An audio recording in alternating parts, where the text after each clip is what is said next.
anunciat que va fer un concert en streaming el pròxim 7 d'octubre.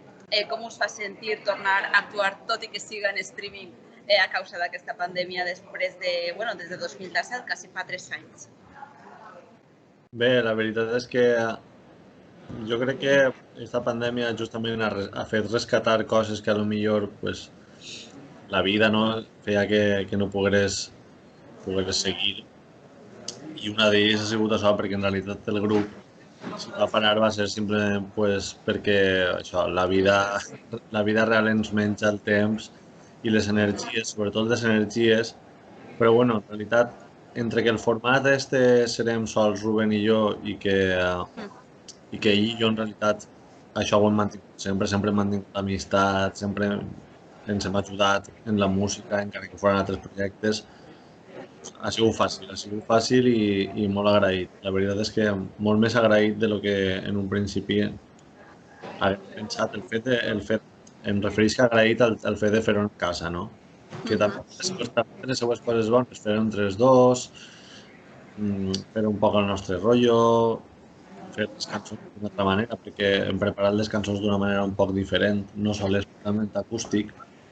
Aleshores, això jo crec que ha estat molt xulo. Però aquesta tornada, aquest concert implica una tornada, no? Perquè quan som des de lo que el vam assabentar va ser, ostres, això què significa? La veritat és que, en general, últimament, tant ell com jo, duguem un ritme diferent del que duíem abans, i això s'aplica també a la música, és a dir, no fem les coses pensant en un objectiu, com abans, que a la música pensaves disc, gira, no sé què, sinó és més en base a la necessitat tant personal com, bueno, si algú ens necessita o vol gaudir de la nostra música, nosaltres mai ens tanquem a això. No tenim un pla de tornar, però tampoc ens tanquem portes a res. I més en este format xicotet, a lo millor que ara fins a que la cosa passi, que suposo que encara passarà prou de temps, doncs si alguna vegada podem fer algun concert, no diríem que no, la veritat. Però bueno, ja t'he dit, un poc sobre la marxa, un poc el que vaig venint. A això d'aquests festivals perfectament podem començar a contactar-vos, no? Si volen comptar amb King Kong Boy, ahí estareu. Sí, clar, podríem dir que sí. És curiós perquè heu escollit tornar a rodar, entre cometes, en un context una miqueta complicat per la música, no? Sí, és que clar, és un context complicat, però és un context en el que la música és més necessària que mai. De fet, jo feia temps que no m'assentava una altra vegada tant a descobrir grups o a redescobrir música que tenia i a lo millor ara ja no tant, però en l'etapa més forta del confinament vaig tornar a fer moltes llistes de música, a tornar a investigar certs grups, no sé, ha sigut un redescobriment molt interessant i crec que justament ara pues això, la música és necessària perquè a més sempre ha sigut una de les coses que més estimula i més quan les coses que pots fer són cada vegada més reduïdes, pues, la música és molt potent. Molta gent parla de la necessitat de reinventar el sector. Què opines tu d'això? Sí, a veure, no tenim altra, no? Vull dir, el sector s'ha de reinventar i les facilitats, les ajudes també han de vindre per part de qui té més poder per a fer-ho, no? Perquè nosaltres sempre s'estem reinventant, perquè la música és això, la música sols per una qüestió de renovar-se i de provar coses noves ja artísticament, ja estàs reinventant-te. A banda, hem viscut nosaltres de que internet fora simplement una eina de difusió de cartells, no de tinc un concert així o allà, a ser ja un mitjà en què la música s'expressa quotidianament. Hi ha gent que bàsicament viu d'això i aquest canvi ha sigut una adaptació brutal. Per a mi molt positiva, evidentment que com totes les coses o efectes adversos, però molt positiva perquè ha donat molta visibilització a gent que no haguera pogut fer-ho. Aleshores, el canvi està ahí sempre. Ara potser és més radical i tal, però bueno, jo crec que el que necessita el sector són ajudes econòmiques, perquè la part artística la traurem, vull dir, d'una manera o altra la traurem, però el que costa més és mantenir econòmicament, sobretot quan el dediques exclusivament. Clar, sí, una de les conseqüències, bueno, en Sol de Xaloc vam tirar endavant un reportatge valorant una miqueta les conseqüències de la Covid en el sector i estàvem parlant de que els grups que estaven en camí de professionalitzar-se ara és com, ostres, no? Sí, ara mateixa és, almenys, així mateixa és prou inviable mantenir una professionalització total perquè és això, vull dir, nosaltres anem depenent dels bolos, depenent de rodar, de tocar així, tocar allà. Moltes vegades bolos que, com bé sabem, pues, són un poc irregulars, són un poc precaris, les condicions, i clar, si damunt no tens això, pues, sí, vull dir,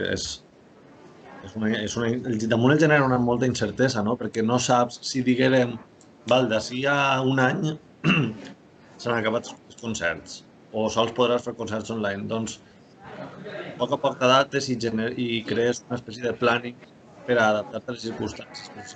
De sobte tenien concerts, de sobte no hi ha, és un poc complicat. Inclús a vegades pots dir, mira, estic un any sense fer concerts, treballo d'una altra cosa, no sé.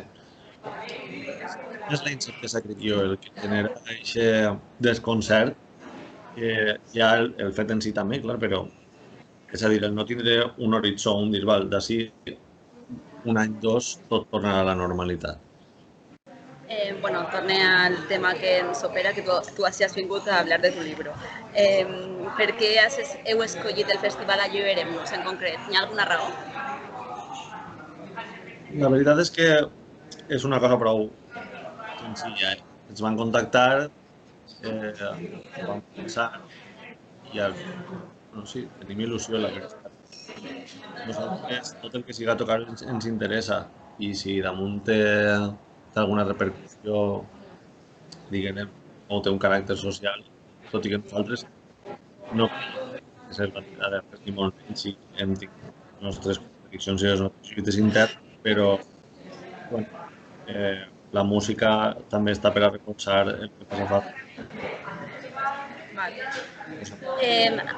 Ai, perdó, que s'ha tallat una miqueta el so. Pots tornar a repetir? No, res, que és això, que simplement sense voler ser protagonistes de res, si algú ens demana col·laboració, nosaltres l'oferim de bon gust. Abans m'has comentat que seríeu Rubén i tu, però no m'ho has acabat de confirmar. Seríeu només Rubén i tu? Sí, a veure, hem plantejat un directe. És que, clar, nosaltres no volíem fer el típic acústic de guitarra i cantar i ja està en el saló de casa, perquè, per una banda, creiem que això ja ha passat molt, no? Ja passa molt, i sí, per altra banda, perquè nosaltres no som això, no? Vull dir, a lo millor jo per la meva banda sí que ho fem més i tal, però King Convoy sempre hem sigut un grup que volem, a la nostra manera, la nostra filosofia és la música que el fa moure, que el fa ballar, que el fa agitar-te per dins un poc, no? I no volíem perdre això, aleshores hem fet una combinació entre el directe casolà, que sí, Rubén agafa la guitarra elèctrica, jo l'acústica, canto, fa cors, això ho toquem en directe en una habitació de casa, però un més de, no sé, de...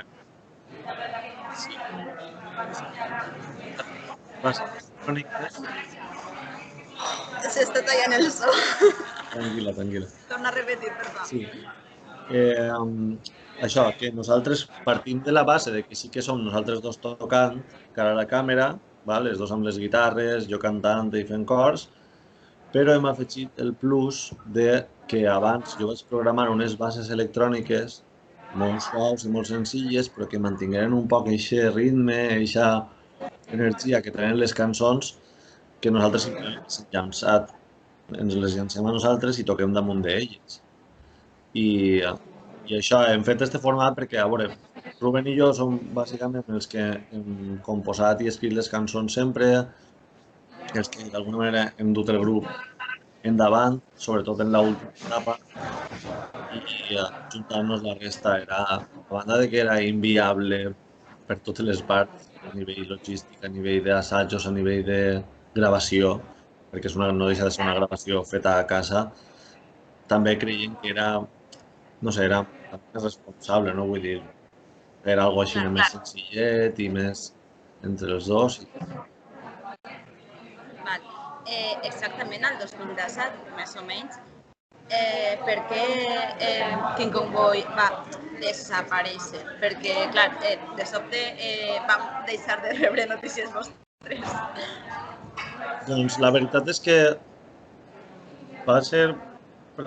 O sigui, van haver dos causes majors, no? Una és que nosaltres ens havíem tirat massa pes a l'esquena, Rubén i jo, i començàvem a estar un poc desgastats. Perquè, clar, quan un grup es manté, diguem, en una constant prou forta com la que duíem nosaltres i és tot tan fet per tu mateixa, compatibilitzant-ho amb faenes no relacionades o relacionades però que no són del grup, això al final les energies el van desgastant. I teníem una bona gira, havíem tocat el Vinya Rock, a l'Arenal i tal, i simplement vam veure que necessitàvem parar un poc el que és la maquinària del grup, perquè a més va ser un poquet complicat quadrar certes coses. I a banda, jo sí que és de principi, jo sempre havia tingut el neguit en el cap d'eixir un poc simplement com una experiència i volia... Va ser, diguem, que va ser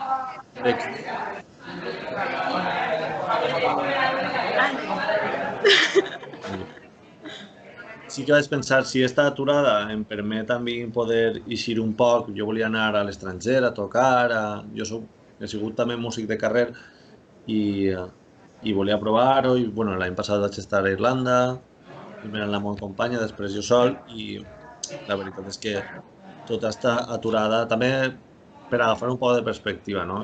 I també per d'alguna manera plantejar-te si el que estàs fent-ho perseguint algun objectiu concret o simplement perquè vols, perquè t'agrada. És complicat escollir el repertori després de 3 anys? La veritat és que ha sigut prou senzill. Tot rodat. Si simplement hem centrat en el que vam fer, nosaltres vam fer un gir estilístic total de fer més assaig, valoràvem poc les influències que teníem, però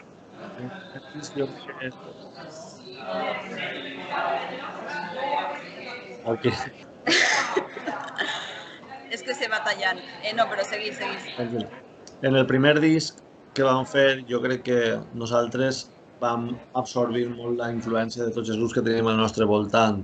I la Porta, el País, con la Sorda i tot això, i ho vam mesclar en realment les nostres influències musicals, que són potser més anglosaxones i tal, i en el segon disc ja realment a poc deixar d'intentar ser un arquetip de música en valencià, tot inconscientment, mai ens vam plantejar volem ser un arquetip musical valencià, i ja vam buscar un poc més, nosaltres vam posar un poc deixar-nos influenciar tant per aquestes coses. Aleshores jo crec que va ser algo més genuí i aleshores això ens ha influït molt a l'hora de triar el directe d'avui. Sí, ok. Simplement fer les cançons de l'últim disc. Vale, aleshores ja sabem una miqueta què esperar del directe. Molt bé. Què t'has emportat dels anys de música dels escenaris amb King Kong Boy? Vull dir, què és el que recordes tu d'aquella època? Recorde, sobretot, molt de viatge, perquè vam començar sense saber res de com funcionava tot allò, i jo crec que ara ja més o menys tenim una certa experiència per a desenvolvre'ns en aquest món. I no sé, molta intensitat. Les intensitats bones, roïnes, però sempre ha sigut tot molt intens i molt... Suposo que també té molt a veure en com emprenc jo les coses, no? Però molta intensitat, molta gent, no sé, molta energia. Jo recordo molta energia i això sí que és de veritat, la professionalitat i dona tot és d'ordre i sí, però jo crec que va ser un poc més caòtica, però també aquest caos també és interessant. En el seu moment era necessari, no? No, i per finalitzar, em recomanes als lectors de Son de Saló un disc que t'agrada molt?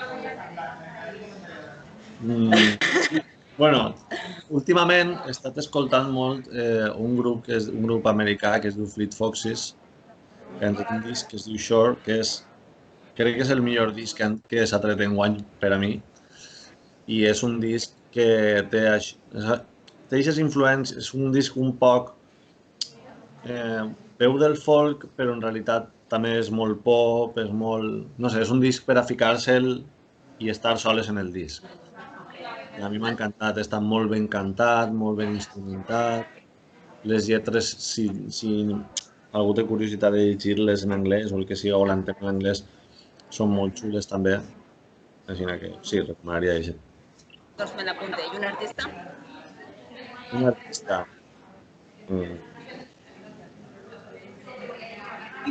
Bueno, un artista, el meu referent. Ai, m'he perdut la resposta de l'artista. Per favor, torna a repetir. Jo diria dos artistes, perquè uno és per proximitat, que seria Pablo Sánchez, que a banda de ser un company i amic, crec que ja està en un nivell que m'encanta. I l'altre és una artista que també és molt coneguda, però que jo l'he descobert en un any, que és Billie Eilish, que m'ha agradat molt. M'ha agradat molt descobrir-la, la veritat. Doncs no has dubtat massa. Normalment els músics us preneu els vostres minuts per respondre a aquestes dues preguntes. Doncs, bueno, moltíssimes gràcies per fer aquesta entrevista una miqueta amb problemes tècnics, però així de bé. Moltes gràcies a tu. A veure, deixa de gravar.